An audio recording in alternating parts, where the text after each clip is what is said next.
বন্ধুরা, রোশনাই ধারাবাহিকের আগামী পর্বে দেখানো হবে গরিমা আরণ্যকের হাত ধরে বলে, আরণ্যক, আমরা কি নতুন করে আমাদের জীবন শুরু করতে পারি না? আমরা কি নতুন করে আমাদের ফ্যামিলি তৈরি করতে পারি না? কথাটা শুনেই আরণ্যক অবাক হয়ে যায়। গরিমা বাচ্চা চাইছে, আরণ্যক খুব ভালো করেই বুঝতে পেরেছে। আরণ্যক গরিমার হাত থেকে নিজের হাত সরিয়ে নেয়।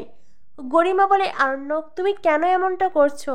আমাদের এই দূরত্ব মেটানোর জন্য, আমাদের মধ্যকার সব ভুল বোঝাবুঝি মেটানোর জন্য একটা বাচ্চার খুব প্রয়োজন। তুমি কেন বুঝতে পারছো না আরণ্যক? রোশনাই আর কখনো আমাদের জীবনে ফিরবে না। রোশনাই সারা জীবনের জন্য চলে গেছে। আরণ্যক, প্লিজ আমার কথা একবার চিন্তা করো, আমার ডিপ্রেশনের কথা একবার ভাবো। আরণ্যক, মাঝে মাঝে তো এমন হয় যে আমি নিজেকেই নিজে শেষ করে দেই। আরণ্যক বলে, গরিমা প্লিজ, বললাম তো এই ধরনের কথা বলো না। গরিমা, আমি তোমাকে আবারও বলছি, আমাকে কিছুদিন সময় দাও, দেখো আমি সবটা ঠিক করে নেব। আর তাছাড়াও তুমি আমাকে ছেড়ে চলে যাবে, এটা আমিও মেনে নিতে পারবো না। এরপরেই গরিমা আরণ্যককে বলে, আরণ্যক, আরেকটা কথা। আরণ্যক, তুমি আজ আমাকে তোমার গাড়িতে করে প্রোগ্রামে নিয়ে যাবে তো? কি হলো আরণ্যক, বলো যাবে না? আসলে কি বলো তো, সবাই জানে তোমার আমার সম্পর্ক ভালো নয়। তুমি যদি আজ আমাকে গাড়ি করে পৌঁছে দাও, আমাকে নিয়ে প্রোগ্রামে যাও, তো সবাই বুঝবে না আমাদের সম্পর্ক ভেঙে যায়নি, আমাদের সম্পর্ক এখনো ঠিক আছে। গরিমা আরণ্যককে দ্বিতীয় চাল দেয়, যাতে করে নয়নতারা বা সকলের সামনে সে এইটা প্রমাণ করতে পারে আরণ্যক রোশনাইকে ভুলে গরিমাকে নিয়ে সুখে শান্তিতে সংসার করছে। আর এইটা প্রমাণ করতেই গরিমা এই প্ল্যান করে। আরণ্যক বলে, ঠিক আছে, তুমি তো রেডি হয়েছো, আমাকে 2 মিনিট সময় দাও, আমি রেডি হয়ে আসছি। এই বলে আরণ্যক যেতে চাইলেই গরিমা আরণ্যককে বলে, আরণ্যক, আরেকটা কথা। আমি জানি না তুমি বিশ্বাস করবে কিনা আরণ্যক, এইটা সত্যি। আর যদি রোশনাই বেঁচে থাকতো, আমি নিজে রোশনাইয়ের সাথে তোমার বিয়ে দিতাম। কথাটা শুনেই আরণ্যক যেন আকাশ থেকে পড়ে। গরিমা বলে, কারণ আমি এইটা বুঝে গেছি, রোশনাই তোমাকে খুব ভালোবাসতো, আর তুমিও রোশনাইকে খুব ভালোবাসো। আরণ্যক বলে, গরিমা প্লিজ, এই ধরনের কথা আর বলো না, এই কথাগুলো এখানেই শেষ করো। গরিমা বলে, আরণ্যক, একটা কথা বলবে, তুমি কি আমাকে একটু হলেও ভালোবাসো? আরণ্যক বলে, হ্যাঁ, ভালোবাসি। আরণ্যক, সবাই বলছে আমাদের একটা বাচ্চা হলে আমাদের যত দূরত্ব আছে, ভুল বোঝাবুঝি আছে, সবটা মিটে যাবে। আরণ্যক বলে, গরিমা, আমি তোমাকে বললাম না আমাকে কিছুদিন সময় দাও? এরপরেই গরিমা বলে, ঠিক আছে আরণ্যক, আর হ্যাঁ, আরেকটা কথা, আজ প্রোগ্রামে নয়নতারা নাচ করবে, ও সেখানে উপস্থিত থাকবে। আমি কিন্তু নয়নতারাকে সাফ জানিয়ে দেব যে রোশনাই। আরণ্যক বলে, আমি নয়নতারার সাথে দেখা করব না। গরিমা বলে, কিন্তু আরণ্যক। আরণ্যক বলে, আমি তো বললাম আমি দেখা করব না।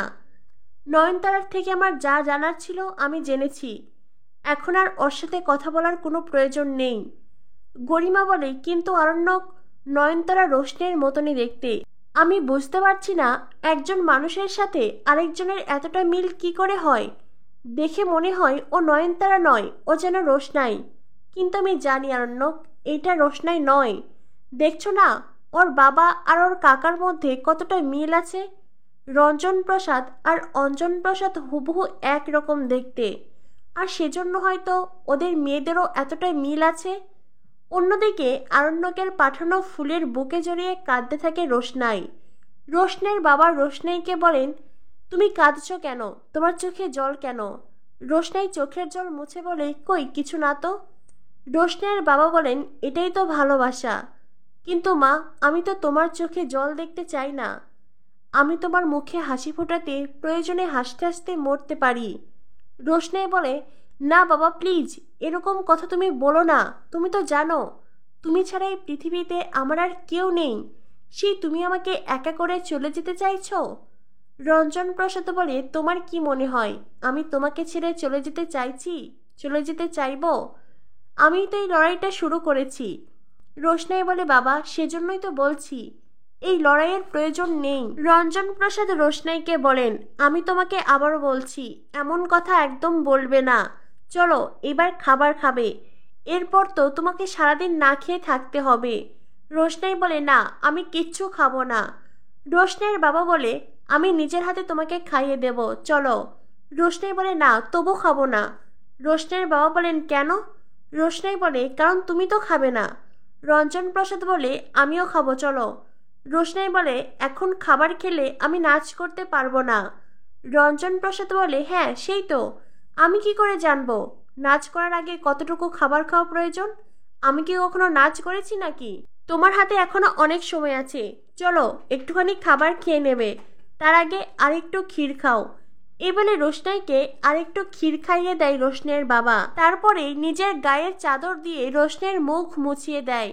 রোশনাই বাবার আদর ভালোবাসায় পেয়ে দারুণ খুশি। সে তার বাবাকে জড়িয়ে ধরে। রোশনাই তার বাবাকে জড়িয়ে ধরে কাঁদতে থাকে। রঞ্জন প্রসাদ রোশনাইকে বলেন, কি হয়েছে মা?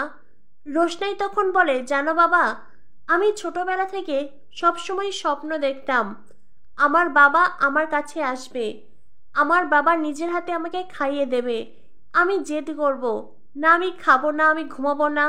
আমার বাবা তখন আমার ওপর রাগ করবেন, তারপরে ভালোবেসে যত্ন করে আমাকে খাইয়ে দেবেন, ঘুম পাড়িয়ে দেবেন। ছোট্ট রোশনাই এই সব স্বপ্ন দেখত, কিন্তু রোশনাইয়ের বাবা তো কখনো তার সামনে আসেইনি। রোশনাই অপেক্ষা করতে করতে ক্লান্ত হয়ে গেছে, তবুও তার বাবা আসেনি। কথাগুলো শুনে রঞ্জন প্রসাদের চোখেও জল ছলছল করে। অন্যদিকে রোশনাইয়ের চোখেও তখন জল। এরপরে রোশনাই বলে, আজ আমি আমার বাবাকে চোখের সামনে দেখতে পাচ্ছি, আমার বাবা আমার সামনে দাঁড়িয়ে আছেন। ছোট্ট রোশনাইয়ের স্বপ্ন পূরণ হয়েছে, কিন্তু বাবা, আমার খুব ভয় করছে। কেউ আমার থেকে আমার এই স্বপ্ন কেড়ে নেবে না তো? কেউ আমাকে আলাদা করে দেবে না তো?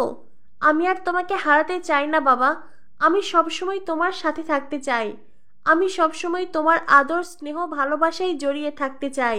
অন্যদিকে গরিমা আরণ্যককে কিছুটা ম্যানিপুলেট করতে পেরেছে। আরণ্যক গরিমাকে নিয়ে নাচের প্রোগ্রামে যেতে রাজি হয়েছে।